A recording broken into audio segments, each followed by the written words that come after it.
I'm your host, Denise Calloway. Thank you for joining us on this edition of Connect MKE. Wisconsin's legislative maps are unconstitutional, and the legislature needs to draw new ones in enough time for the 2024 election. That ruling from the Wisconsin Supreme Court brought an end to the use of legislative maps some call the most gerrymandered in the United States. What's next in this process, and how will it impact our 2024 election? Joining us again to help us figure this out is Debra Cronmiller, Executive Director of the League of Women Voters of Wisconsin. The League is a nonpartisan organization advocating for informed and active participation in government. Debra, thank you so much for being with us. Thank you, Denise, for having me today. Please remind us of how we got to this point. How did the issues of Wisconsin's gerrymandered maps end up before our state Supreme Court? Well, the case was actually brought by a progressive law firm called Law Forward.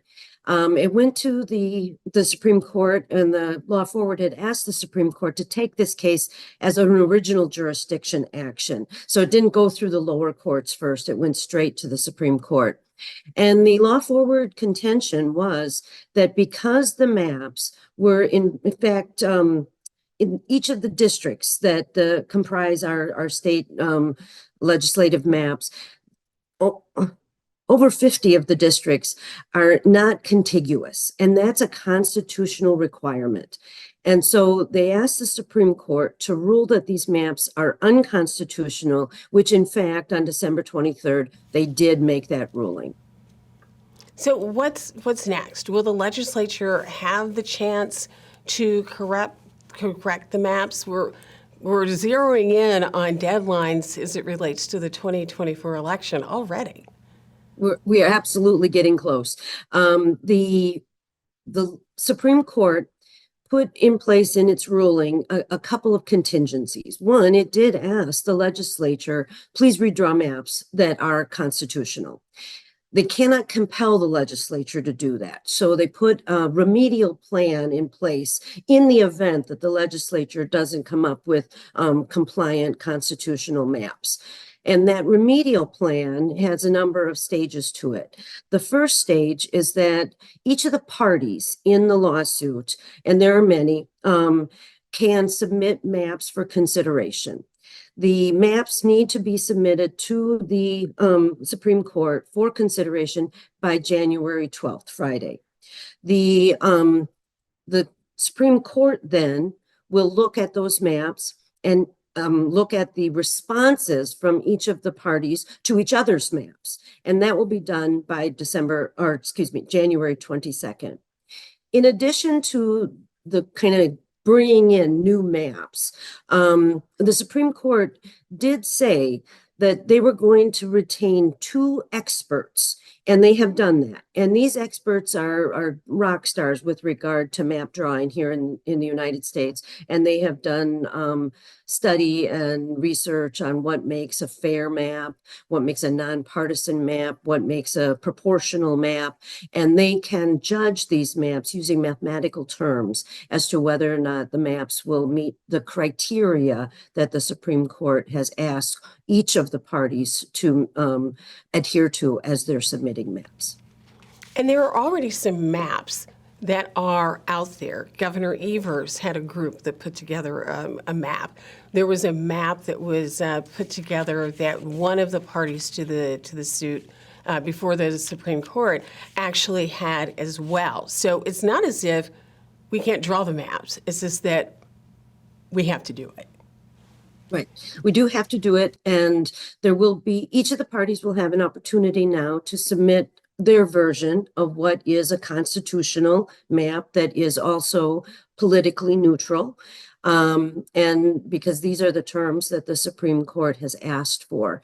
It is, I think, with knowing that there are going to be experts, knowing that we have sophisticated math, algorithms that we can run these maps through that can help us understand whether they're meeting all of the constitutional grounds and whether or not they are politically fair.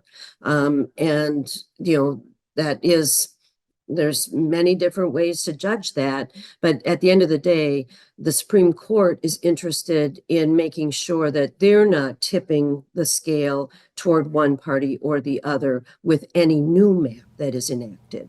Well, one party, the GOP representatives in the state legislature, have asked the Supreme Court, even though we're in the middle of this process, to reconsider because they said there's just not enough time to really do this before the 2024 election, and most importantly, some of those deadlines in the election. Is that a legitimate concern? Is there enough time to really do this? The timeline that has been followed and when maps have been reconsidered in the past, this is about the same period of time. So personally, I believe there's enough time. The timeline that the Supreme Court laid out does get maps enacted prior to the March 15th deadline that the Wisconsin Elections Commission had established. In order for districts to be in place prior to the pulling of nomination papers for the legislative seats that will happen around April 1st, they would need to have the maps in place by March 15th is what they've told the court. And so the court is working on that as kind of their hard stop deadline date. And there have been in the past maps that have been enacted at or around April 1st. It does delay the pulling of papers for the fall elections. One of the things that, of course, could potentially still happen is that the Republicans who are concerned about there not being enough time, they can, of course, appeal the decision of the Wisconsin Supreme Court.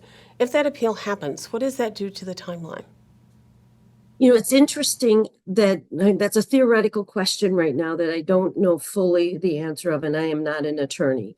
But it is my understanding that since the ruling is that the current maps are unconstitutional and cannot be used in any subsequent election, a new map must be enacted for Wisconsin's legislative districts.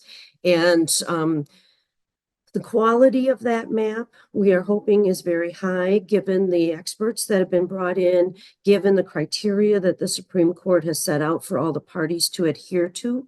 But I guess the proof will be in the pudding with regard to what actually happens with the enactment of a new map and whether the new map actually is as conforming with the constitutional requirements and the political neutrality requirements set forward by the Supreme Court to ensure that Wisconsin is out from underneath a gerrymandered map and has, in fact, a fair map enacted for our fall elections. What will the new maps mean to citizens here in Wisconsin? What kind of advantages, perhaps, does it give us when it comes to representation? I'm very excited about the opportunity for a new map. What we've seen in the last 13 years under these extremely gerrymandered maps is that we've seen a political divisiveness that has emerged in the state of Wisconsin. We've seen a move away from Wisconsin's progressive government and kind of adherence to good open government practices. And so I'm very excited that this might create an opportunity where Wisconsinites once again have an opportunity to be represented by the people they elect, not by the party and the donors that seem to be fueling the gerrymander.